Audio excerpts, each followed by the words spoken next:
ce n'est pas déjà fait, prenez un instant pour vous abonner à notre page et n'oubliez pas de cliquer aimer avant la fin de l'enseignement.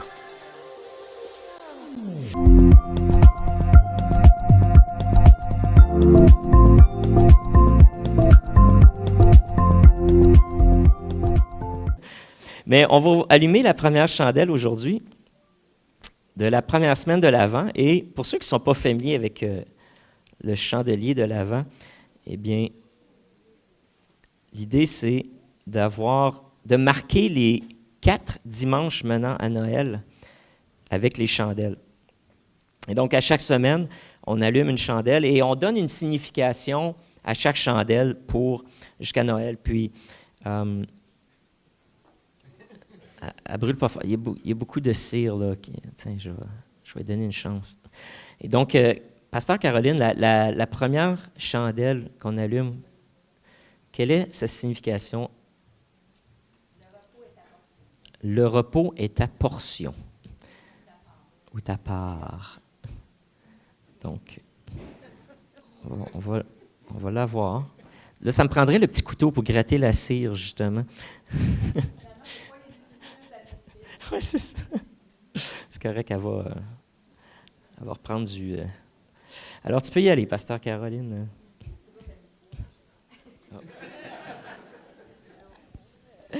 Finalement, il faut changer les chandelles à chaque année. C'est ça que ça veut dire. Non, ça part, c'est parti. Le Seigneur est tellement bon.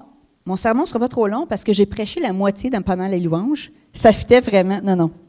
J'ai quand même quelque chose. Partez pas à la fin, on va prendre l'offrande et on va faire les annonces. Il y a beaucoup de choses qui se passent, mais on va changer les choses. Hein? Emma Stark est venue la semaine passée puis elle a dit, êtes-vous prête à changer un petit peu? On change un peu l'ordre. On est prêt? Oui? Parfait. Si je vous demandais quel est l'état de votre âme aujourd'hui, quelle serait votre réponse? Est-ce que vous sentez comme une voiture de course? Est-ce que vous sentez comme un enfant qui dort dans les bras de sa mère? Est-ce que vous sentez comme un raisin écrasé? Est-ce que vous sentez comme quelqu'un qui va, comme un homme qui marcherait, ou une femme, qui marcherait tellement à pilote automatique qu'il y a comme une crinque derrière le dos? Vous savez, dans les jouets, on crinquait avant, là? Je suis trop vieille, là? Tu sais, la crinque, là, tu crinques le jouet pour que ça joue. Mais des fois, on sent comme ça tellement du Seigneur, recrinque-moi que je puisse avancer. Parfois, on peut se sentir comme ça. À la fin de 2024, la Banque du Canada reportait un total de 1,44 milliard de dollars en solde bancaire non réclamé, représentant environ 3,4 millions de comptes qui sont oubliés. Avez-vous des comptes avec l'argent dedans que vous avez complètement oubliés? Moi, j'avais des comptes à Vancouver. Tu sais, des fois, tu déménages à travers. On a déménagé, nous autres, beaucoup à travers les années. Alors, vous avez peut-être des comptes ouverts à quelque part avec de l'argent que vous ne savez même pas et que ça reste là et le gouvernement ne fait rien et les banques ne font rien avec jusqu'à temps qu'ils viennent à être réclamés. En fait, les chiffres que j'ai mentionnés n'incluent pas tous les types d'héritages non réclamés, comme le régime de retraite dormant et les biens oubliés dans les registres provinciaux, mais quand même donne une idée de l'ampleur du phénomène. À l'échelle nationale, des centaines de milliers de Canadiens sont considérés comme des membres disparus par les régimes de retraite. C'est très... avec des milliards de dollars en suspens. Alors, il y a de la richesse qui n'est pas réclamée. De la richesse qui est dormante, qui est disponible, mais il y a juste quelqu'un qui attend à dire « Ah, c'est moi, cette personne-là ». Est-ce que vous avez tout envie d'appeler votre banque présentement, de savoir « J'ai-tu un compte caché, un héritage légué de quelqu'un? » Ça serait bien, hein? Et si je te dirais que tu as des héritages non réclamés, des chèques non encaissés, des assurances oubliées et des investissements perdus dans le monde spirituel. Lorsqu'ils restent inutilisés pendant longtemps, ces biens sont détenus par des... dans le fond, ça reste dans le royaume de Dieu, c'est disponible pour nous, on se comprend, mais il faut aller le chercher. Il faut de dire, ça, c'est à moi. Ça, c'est ma portion, c'est mon héritage. Mais c'est la même chose avec le repos. Et si le repos, ce n'était pas quelque chose que tu devais gagner, te mériter, mais c'était quelque chose que tu hérites et pas mérite. Si on veut mériter le repos, on dit, je vais travailler, et je vais être capable d'avoir une journée de congé après avoir bien travaillé. Là, je le mérite. Mais ce n'est pas comme ça dans le royaume de Dieu. Alors, est-ce que j'ai piqué votre curiosité ce matin? Oui. C'est dans la période de l'Avent. On vous ramène dans le contexte. Les prophètes avaient annoncé un libérateur, un roi qui allait finalement apporter la paix à un peuple qui avait été oppressé depuis des générations. Les gens pensaient que ça allait être un leader ils s'attendaient à un leader de la trame du roi David, un conquérant avec une épée tranchante qui allait assujettir les Romains. Et pourtant, lorsque le moment enfin est venu, ils ne l'ont pas reçu. Ça faisait des années, des centaines d'années qu'ils l'attendaient. Mais lorsqu'il était parmi eux, ils n'ont pas su discerner qu'il était avec eux. Luc 2, verset 7 nous dit, « Elle enfanta son premier-né, l'emmaillota et le coucha dans une mangeoire, parce qu'il n'y avait pas pour eux de place dans l'hôtellerie. » Comment est-ce que ça se fait que le Sauveur du monde qui avait tant attendu,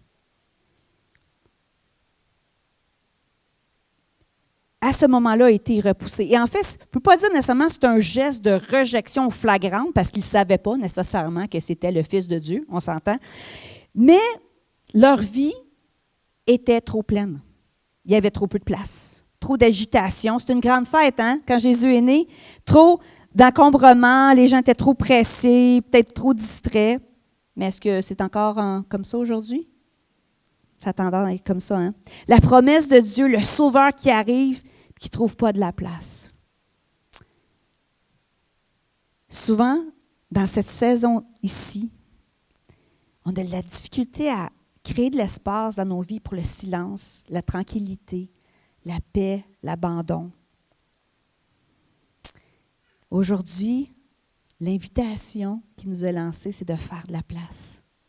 Faire de la place pour le prince de paix. Faire de la place dans nos horaires, faire de la place dans notre esprit, faire de la place dans nos cœurs. Le Messie ne s'impose pas. Il est né humblement, paisiblement pour offrir la paix. Et la paix se trouve en lui. La question qui presse sur nous aujourd'hui, c'est comment est-ce qu'on peut faire de la place dans nos vies pour expérimenter tout ce que Dieu a nous donné. La promesse est arrivée, mais c'est seulement si on dit « cet héritage-là, c'est à moi ». Ce n'est pas juste pour les autres, c'est pour moi aussi. Alors ce matin, c'est le premier dimanche de notre série « Son repos, ton cadeau ». Et le titre de ma prédication, c'est « Son repos, ma portion ». Moi, j'aime bien ma portion. Ma belle-mère, qui corrige beaucoup mon français, dirait « C'est ta part, Caroline, c'est meilleur français ». Oui, je comprends. Alors, vous déciderez lequel qui est mieux. Alors, ce matin, on va explorer ensemble comment Dieu a institué le repos pour son peuple à travers l'histoire d'Israël. Vous êtes prêts? Alors, j'ai prêché souvent sur le sabbat. Quand je vais prêcher ailleurs, c'est souvent ce que les gens me demandent le plus. Je suis devenue, je ne sais pas, l'experte du repos, là. Mais c'est quelque chose que je n'ai jamais prêché encore. Alors, même si vous m'avez entendu parler sur le repos, ce n'est pas la même chose. Okay? Alors, vous êtes prêts? Vous avez vos crayons? Au téléphone? Okay. Premièrement, le repos à la création, c'est notre première mission.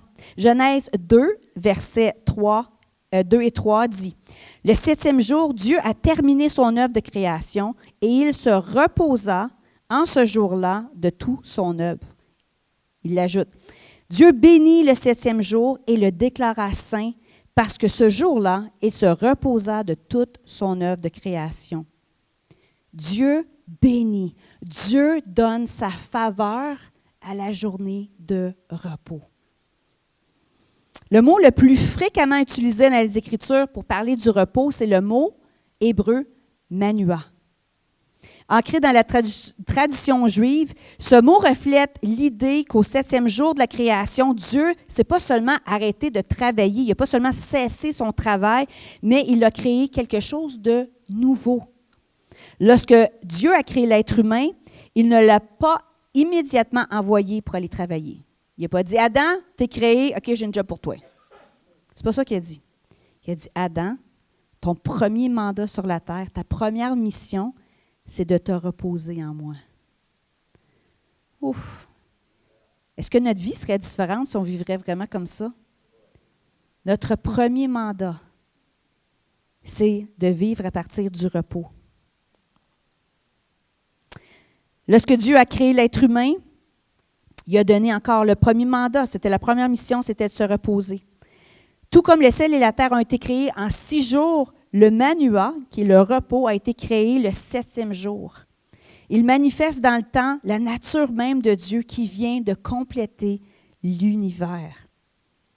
On voit le repos dans la création. Après ça, on voit le sabbat ou le repos dans le désert, qui était un acte de foi radical et un acte radical d'obéissance. En Exode 16, versets 22 à 30, je fais un petit résumé de ça. Ça nous dit, Dieu commande au peuple de ramasser une double portion de manne le 6e jour, car le 7e jour, il n'y aura rien à récolter. Dieu y envoyait la manne un jour à la fois. Puis il disait, je vais t'en donner une double portion le 6e jour pour qu'au 7e jour, tu puisses te reposer. Qu'est-ce que les gens faisaient? Il y en avait qui n'avaient pas confiance que Dieu allait envoyer de la nourriture le 7e jour. Fait qu'ils allaient pour aller en chercher au 7e jour, puis il n'y en avait pas. Parce que Dieu avait dit, je te donne une double portion le 6e jour parce que je veux te garder, je veux te permettre de développer un rythme de repos dans ta vie qui est tellement, tellement important. Mais pour eux, c'était vraiment un acte de foi. J'ai entendu un témoignage d'une étudiante en médecine. Les étudiants en médecine, c'est très, très, très occupé. Si tu parles de leur horaire, ils étudient 7 jours sur 7. Et puis, il y a une jeune femme qui a dit, moi, je veux vraiment appliquer le sabbat dans ma vie, ce temps-là de repos. Un 24 heures, alors le dimanche, elle allait à l'église et elle prenait son temps de repos. Elle refusait d'ouvrir ses livres. Tous ses amis disaient, ben t'es folle, tu vas couler, ça n'a pas de bon sens. Nous, on étudie jour et nuit, nuit et jour. C'était pas l'encens qui s'était élevé, c'était la sueur, du travail, des études et tout ça. Et cette étudiante-là, parce qu'elle a mis sa foi en le Seigneur, parce qu'elle était renouvelée dans son temps de repos, son temps d'études était plus efficace et elle a eu des meilleures notes que toutes les autres. C'est incroyable, hein? Alors, on voit le sabbat dans le désert, on voit le sabbat ou le repos qui est inscrit aussi dans les 10 commandements, qui est un symbole de l'alliance. Exode 20, versets 8 à 11, on peut lire, « Souviens-toi de célébrer le jour du repos en l'honorant, car en 6 jours l'Éternel a fait le ciel et la terre, mais il s'est reposé le 7e jour. » Alors, le sabbat devient un commandement sacré, au même titre que tu ne vas pas tuer. Il n'y a personne qui se vendrait hey, « moi, j'ai tué quelqu'un hier. Moi, j'ai menti. » Il n'y a personne qui se vendrait de ça. Mais pourquoi on vit dans une société qui glorifie être suroccupé, surengagé? Si on répond tout le temps « comment ça va? » « Ah, ça va occuper. »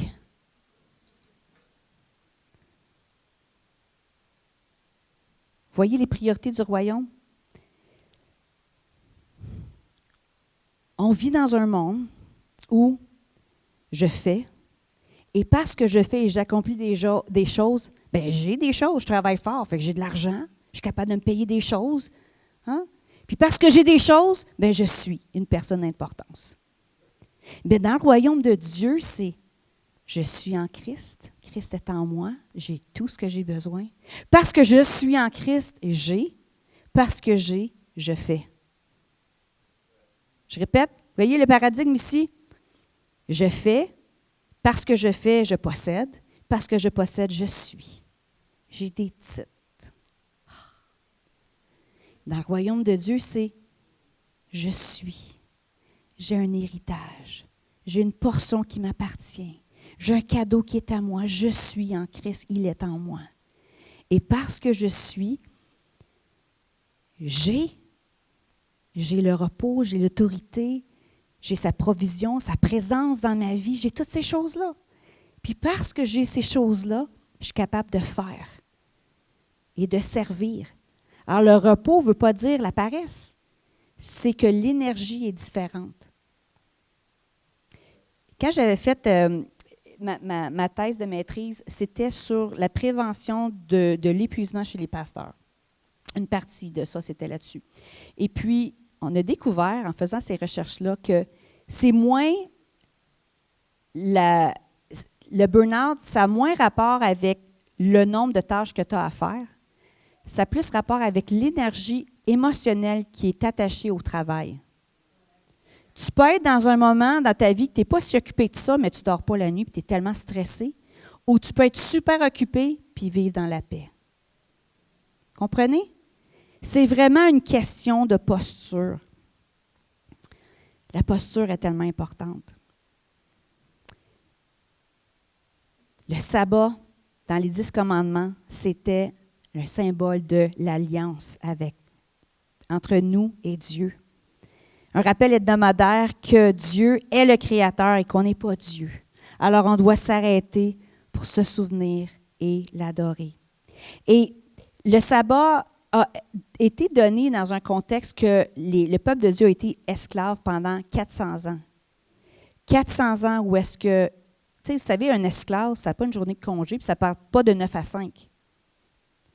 Un esclave, tu sais, c'est difficile pour nous de comprendre ça, parce que des fois, on se sent esclave, mais un esclave n'a pas le choix de, tu sais, il n'y a pas de vacances, il n'y a pas de choix de le genre de travail qu'il va avoir, il n'y a pas de bénéfices. Ils vivent à la merci de leur maître. Et les Égyptiens étaient durs.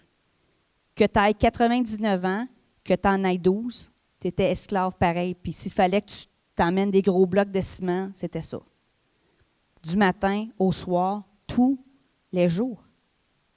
Tous les jours. Matin, midi, soir.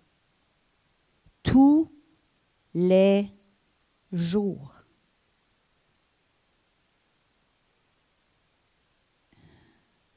Et Dieu est arrivé avec un cadeau, avec le cadeau du repos. Dans son plan originel, le 7e jour, d'entrer dans cette atmosphère de calme, de sabbat, où est-ce qu'on est rempli, restauré. Ça fait vraiment toute la différence.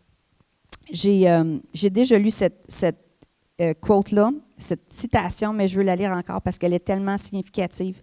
Le docteur Joy DeGruy, qui est une chercheuse qui a étudié le syndrome d'esclavage post-traumatique, elle dit ceci, que l'esclavage est un phénomène qui se produit chez les groupes de personnes qui subissent des traumatismes et des abus constants pendant plusieurs générations.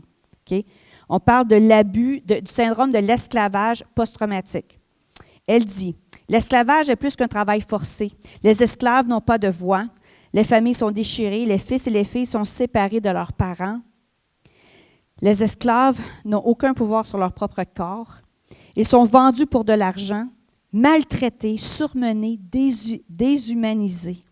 Bon nombre d'entre eux ne s'attendaient même pas à vivre passé l'âge de 20 ans. Tous ces facteurs conduisent à l'un des marqueurs les plus significatifs de l'esclavage, soit le désespoir. L'incapacité de penser à un monde meilleur. Et c'est dans ce contexte profondément traumatisé que Dieu donne le cadeau du repos. Si on pense que c'est dur de se reposer parce qu'on est très occupé, imaginez-vous avoir vécu l'esclavage pendant 400 ans, 20 générations. Le repos, c'était tellement comme une notion bizarre pour eux, un concept bizarre.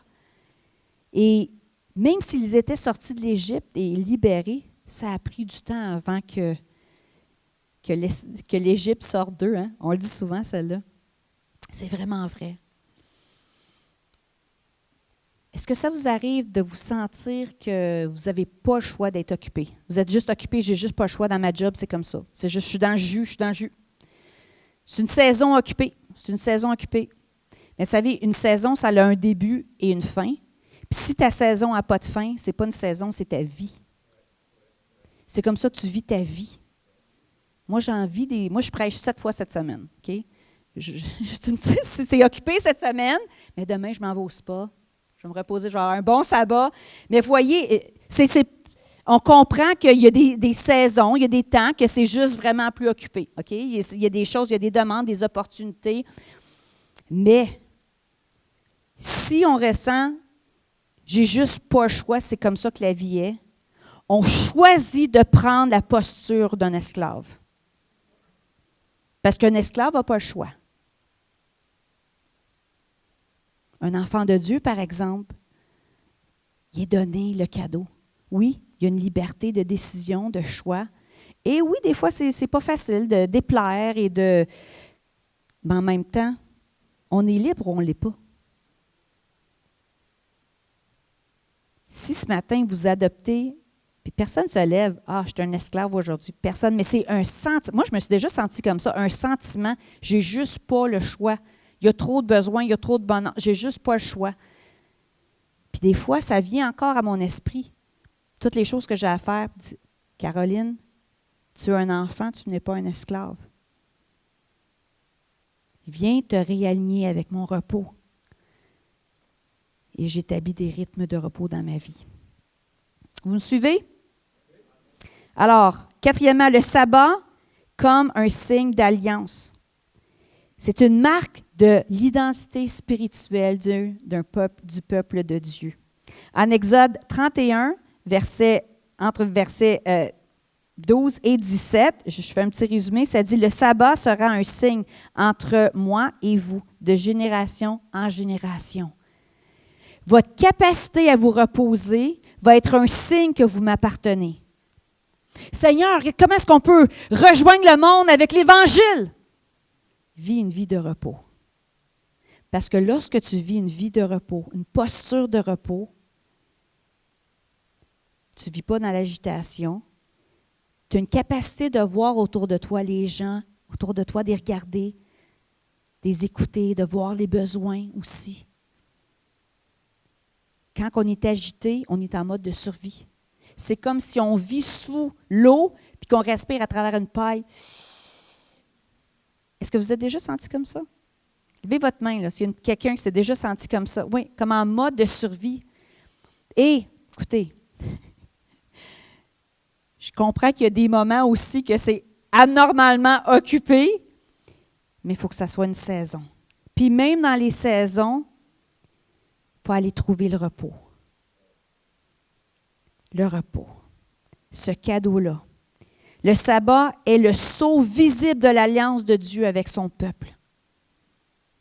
C'est de reconnaître son amour. Et le repos de Christ à l'intérieur de nous, c'est ça qui nous rend différents. En fait, je pourrais dire, vous serez reconnus à l'amour que vous avez envers les autres et au repos dans lequel vous vivez votre vie. Vous serez reconnus à travers l'amour et le repos. Amen. Numéro 5, le sabbat était souvent mal compris ou même le sabbat a été violé par le peuple de Dieu. Dans Jérémie 17, versets 21 à 27, nous dit « Dieu reproche au peuple de profaner le sabbat en continuant à porter des choses, porter des charges, à faire du travail et à commercer en négligeant ce jour qui était sacré. » Et avec le temps, le peuple oublie l'essence du sabbat. L'essence du sabbat. Ça ne doit pas être même ritualisé pour que ça devienne vide de sens. Dieu appelle à un retour au sabbat, à son cœur, à un temps à part pour être en communion avec lui. Isaïe 58, versets 13 à 14 dit « Si tu cesses de faire ce qui plaît, si tu cesses de faire ce qui te plaît le jour du sabbat, alors tu trouveras ton plaisir dans l'Éternel. » Est-ce que vous sentez loin de Dieu, vous vous emmerdez, ennuyez dans votre vie chrétienne, vous trouvez ça plate? La Bible dit, si tu cesses de faire ce qui te plaît à tes yeux au jour du sabbat, tu trouveras ton plaisir en l'Éternel. Laissez-moi rephraser. Si tu choisis de mettre de côté tes propres désirs, tes habitudes, ton agenda pour honorer le sabbat, alors tu goûteras à une joie profonde et réelle de Dieu. Ce n'est pas une question de privation, mais c'est une invitation à ralentir, à respirer. Je vous ai fait faire ça ce matin, hein? À respirer, à retrouver le plaisir dans sa présence. Le sabbat est un signe de sanctification. Dieu a créé le sabbat et il a dit, il l'a béni, il l'a déclaré saint. Alors, lorsqu'on adopte le sabbat, un rythme de repos dans notre vie, Dieu nous déclare saints à travers le repos. C'est riche quand même, hein? Numéro 6, le sabbat et l'exil. Dans Lévitique 25, versets 3 à 5, Dieu donne des instructions très claires à son peuple. Okay? Il dit, pendant 6 années, tu ensemeras ton champ, tu tailleras ta vigne et tu en récolteras les produits. Mais la 7e année sera une année de repos complet pour le pays, un sabbat en l'honneur de l'Éternel. Tu ne sèmeras pas dans ton champ, tu ne tailleras pas ta vigne, tu ne moissonneras pas ce que les graines tombées auront produit. Alors même s'il y a des graines qui tombent, là, que ce n'est même pas toi qui as planté puis que ça porte du fruit, il dit non, tu ne vas même pas le moissonner. Et tu ne vendangeras pas les raisins de ta vigne non taillée. Ce sera une année de repos pour tout le pays. Qui aimerait avoir une année de repos une fois par 7 ans? Il y en a qui lèvent la main. Ça peut-tu être compris dans mon contrat de travail, ça? Ça serait-tu pas merveilleux? Mais même si ce beau cadeau-là était permis de Dieu, encouragé de Dieu, le peuple de Dieu le négligeait constamment. Puis c'est souvent une question de peur. Mais si je ne travaille pas, qu'est-ce qui va arriver? Moi, je suis entrepreneur. Et puis, il y a des choses qu'il faut que je fasse pour que j'aide des clients. OK? Je n'ai pas un salaire assuré tout le temps. Est-ce qu'il y a des gens comme ça dans la salle que faut que vous allez chercher après vos clients? Puis c'est pas si je fais absolument rien, les clients vont venir des fois, mais des fois pas. Hein? Fait que, à un moment donné, il faut avoir un salaire qui est assez garanti. Il faut planifier ton année puis voir, il y a des choses qu'il faut que je fasse. Si tu fais de l'exposition, il faut que j'aille à certaines expositions, présenter mon produit, présenter mes services pour avoir des clients. Il y a comme un rythme. C'est pas qu'il ne faut pas le faire. Mais j'ai vécu une partie de ma vie en tant qu'entrepreneur en « il faut que je fasse ça pour ». Si je ne le fais pas, je n'aurai pas de clients. Alors, ma sécurité, sans m'en rendre compte, était, dans le fond, c'est de la bonne gestion d'entreprise. Là. Je ne faisais rien de mal, mais c'était mon cœur. Comprends? C'est le cœur. Je me disais, il faut que je le fasse, sinon je n'aurai pas de clients, sinon je n'aurai pas de salaire. Puis je vais travailler fort sans être payé. Comprenez, c'est la posture du cœur. La posture du cœur de dire, Seigneur, c'est toi qui pourvois. Une année, quand il y a plusieurs années, je les avais, plusieurs entre vous, vous êtes nouveaux, mais je m'étais fait hacker tous mes comptes. C'était l'année de la mort. Là, je ne sais pas, je m'étais fait hacker. Tous mes comptes, tous mes contacts d'entreprise. Écoute, il y a plein d'affaires qui s'étaient passées. Et puis, tous mes moyens d'avoir des clients, je ne les avais plus. J'ai dit, bon, Seigneur, j'ai compris, là.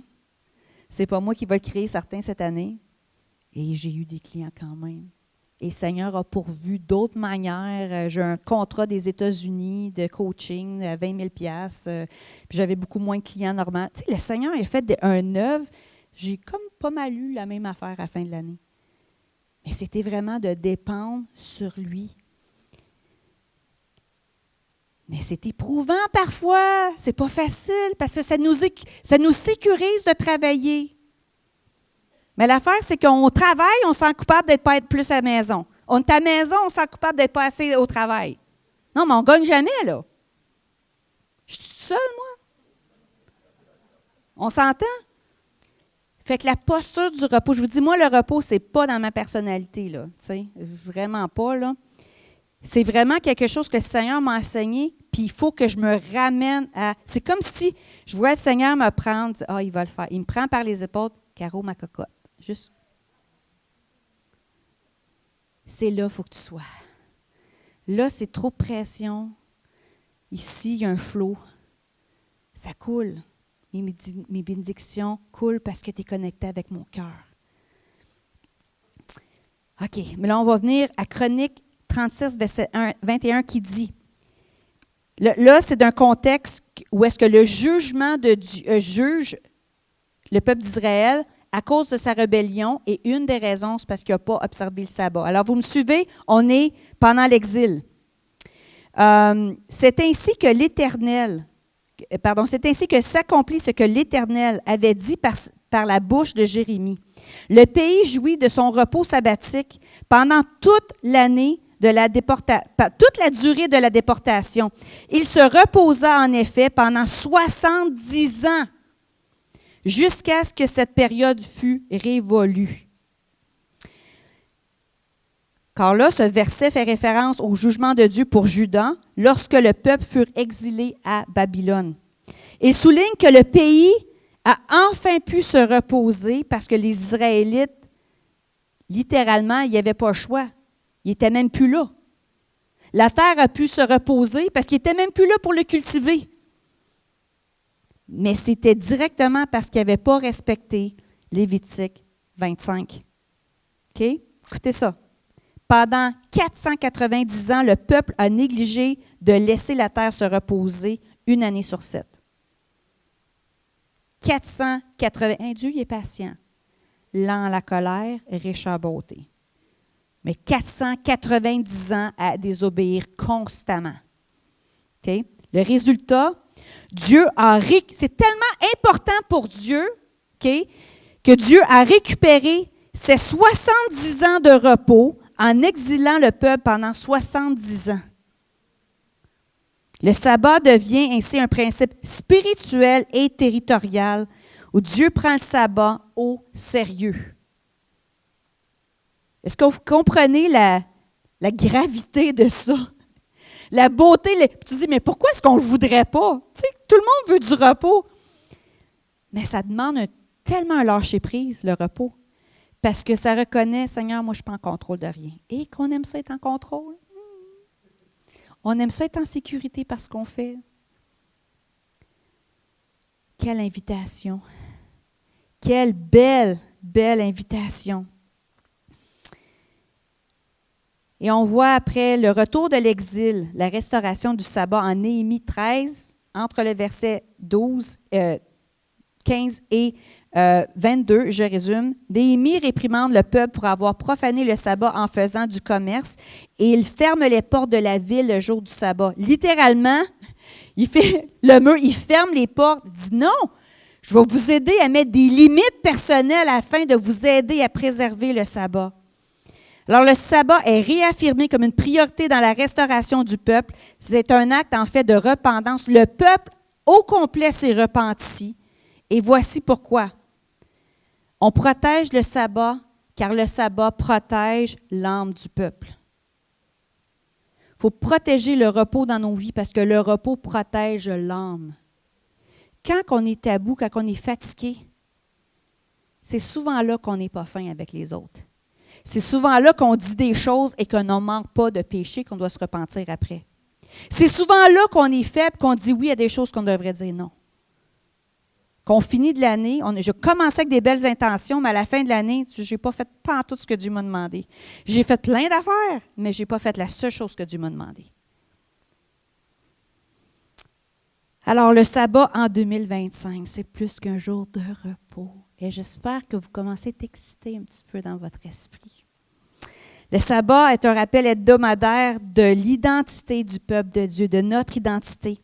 C'est comme une respiration, une grande respiration dans un monde occupé, un acte de foi, un engagement d'alliance et une démonstration de confiance en Dieu pour son soutien, sa source et sa souveraineté. Le manua, encore quand on parlait, le manua du début, le mot repos, ça veut dire ceci, bonheur, tranquillité, sérénité, paix, sécurité et harmonie. Qui veut ça? Moi, j'imagine le repos des fois, parce que comme je vous dis, j'ai l'horaire assez chargé dans ma vie. J'en fais des affaires, OK? C'est pas que je suis paresseuse. Mais il faut vraiment que je me discipline, puis je m'imagine comme être à la porte des Chroniques de Narnia. Avez-vous déjà écouté le film des Chroniques de Narnia?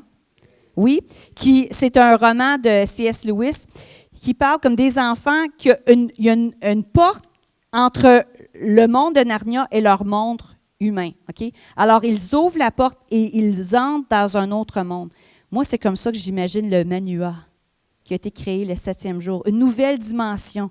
C'est comme, Seigneur, tu vois toutes les affaires que j'ai à faire. Je suis fatiguée, je suis dans le jus, puis ça, je ne peux pas vraiment me le permettre. Mais tu me demandes d'entrer dans ton repos. Alors, je prends la porte. J'ouvre la porte et je rentre dedans. Et dans cet espace-là, je vis pour plaire à Dieu seul. Je ferme mon téléphone, je n'ai pas d'attente, je ne ressens pas les attentes des autres. Puis oui, des fois, ça déçoit parce que je ne réponds pas tout de suite, puis je ne suis pas disponible. Puis c'est ça. J'aime mieux déplaire au monde que déplaire à Dieu. Parce que c'est une invitation qui est sacrée pour nous. Et il prend ça au sérieux. Dans un monde qui glorifie la productivité, la pause, le repos est votre portion. C'est votre cadeau, c'est votre portion. Parce que quand Dieu est présent dans notre repos, il est puissant dans notre travail. Amen. Une récompense, c'est le repos, ce n'est pas une récompense. C'est là où la vie commence. Et de réintroduire des rythmes divins dans votre vie. C'est votre défi, hein? Dans le temps des fêtes. Savez-vous pourquoi on parle du repos? On parlait des différents thèmes. Puis on sent comme, tu sais, le Seigneur avance, l'Église, on a parlé d'audace, il y a plein de choses qui s'est passées. C'était très fort dans mon cœur qu'il fallait parler du repos. Parce que l'autorité spirituelle vient du repos. Vient pas de l'agitation. Et là, on va prier. Là. Et là, le Seigneur, je ne vais même pas commencer, je suis épuisée. C'est pas en faisant plus d'agitation que tu as plus d'autorité quand tu pries. C'est dans le repos, la connexion, l'intimité avec Christ. C'est là quand on prie, les choses se passent. Parce qu'on sait très bien que dans le repos, il n'y a rien qui est fait qui est à cause de nous autres. On prend notre vraie place et on dit, Seigneur, tout est à travers toi, pour toi, en toi. C'est tout à propos de toi. Ce matin, le Seigneur nous ramène à se réorienter parce qu'il est notre portion. Le repos est ta portion, c'est un héritage divin donné non pas aux meilleurs performants, mais à tous ceux qui appartiennent à Dieu. En hébreu, le mot portion, c'est chalek, qui signifie pas seulement un simple morceau de quelque chose, mais c'est une part qui est assignée à quelqu'un. Un cadeau avec ton nom écrit dessus. Ton lot, ton héritage divin qui a été réservé seulement pour toi. Seulement pour toi. Son repos, ton cadeau. En Psaume 16, verset 5 nous dit, « Éternel, tu es mon partage, tu es ma part, tu es ma portion, hein, et la coupe qui m'est destinée. C'est toi qui assures mon lot. C'est toi qui me donnes ce que j'ai besoin. » C'est le cri d'un âme qui ne lutte pas, mais qui se repose dans le fait, tout ce qui a déjà été accompli, déjà été assigné. En Deutéronome 12, verset 10, on peut lire, « Mais vous passerez dans le Jourdain et vous habiterez dans le pays de l'Éternel, votre Dieu, que l'Éternel, votre Dieu, vous donne en héritage, et il vous accueillera dans son repos. » L'apôtre Paul dit, « Efforcez-vous d'entrer dans le repos. » Mais là, efforce, ça n'a pas rapport, là. On s'efforce de rentrer dans le repos.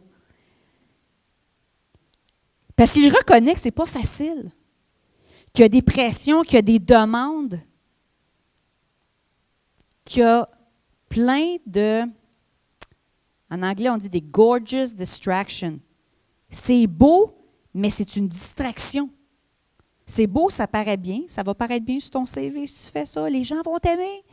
Mais c'est une distraction belle et noble, mais c'est quand même une distraction de ce que Dieu te demande. Et qu'est-ce qui est le plus important? C'est d'être aligné avec ce que Dieu veut nous donner. Si on a tellement les mains pleines, qu'on dit, Seigneur, oui, tu veux me donner quelque chose, mais mes mains sont pleines. Excuse-moi, attends ton tour. Tu sais, c'est plus comme, Seigneur, je vais mettre mes affaires. Là. Je laisse mes choses. Donne-moi ce que tu veux. Je veux entrer dans ce repos-là. Le repos, c'est votre portion, c'est votre héritage. Alors, en résumé, le repos est notre première mission sur la terre. J'ai invité les musiciens à venir. Le repos est notre première mission sur la terre. C'est un acte radical de foi. C'est l'expression de notre liberté. Amen. On n'est pas des esclaves, on est libres. C'est un symbole de l'alliance divine. C'est une affirmation de notre identité spirituelle. C'est un acte de sanctification. Une priorité pour Dieu qui libère sa bénédiction sur nos vies. Et le sabbat est notre protection. C'est-tu pas merveilleux? Le sabbat est notre protection. Il faut apprendre les rythmes du repos. Quand on dit « efforcez-vous d'entrer dans le repos », c'est une invitation ce matin à se reposer en lui. Pas seulement aujourd'hui, mais tous les jours. Puis parfois, ça veut dire « Seigneur, voici toute la liste de mes choses à faire. » Qu'est-ce qui serait du succès pour toi? Comment est-ce que tu mesures le succès dans ma vie? C'est souvent pas comment nous, on mesure notre succès. Hein? De s'approcher de sa présence, d'être au repos pour être patient avec les gens autour de nous, notre famille, ceux qu'on aime. Amen. On va se lever ensemble. Seigneur, merci pour ton repos.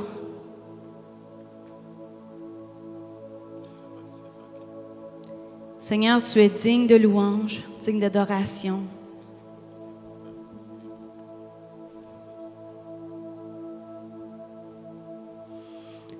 Seigneur, on vient réaligner nos priorités avec les tiennes.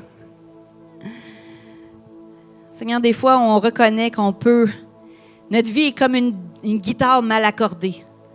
On peut connaître les bonnes cordes, on peut bien jouer, mais si notre guitare est mal accordée, ça va juste mal sonner. Alors aujourd'hui, on prend le temps d'aligner nos cœurs avec le tien.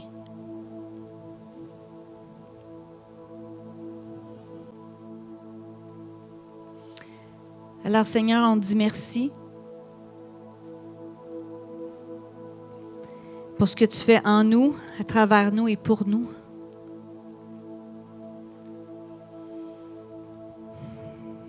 Seigneur, on reçoit notre portion aujourd'hui.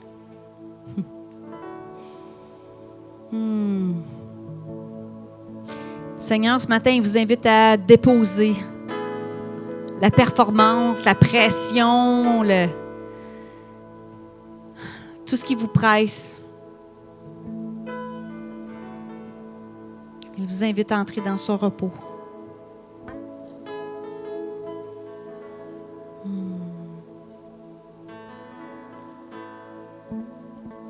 Merci Seigneur parce que tu es digne de louange. Seigneur, toutes choses viennent de toi et par toi sont toutes choses. Et tu mérites la gloire à jamais. Alléluia.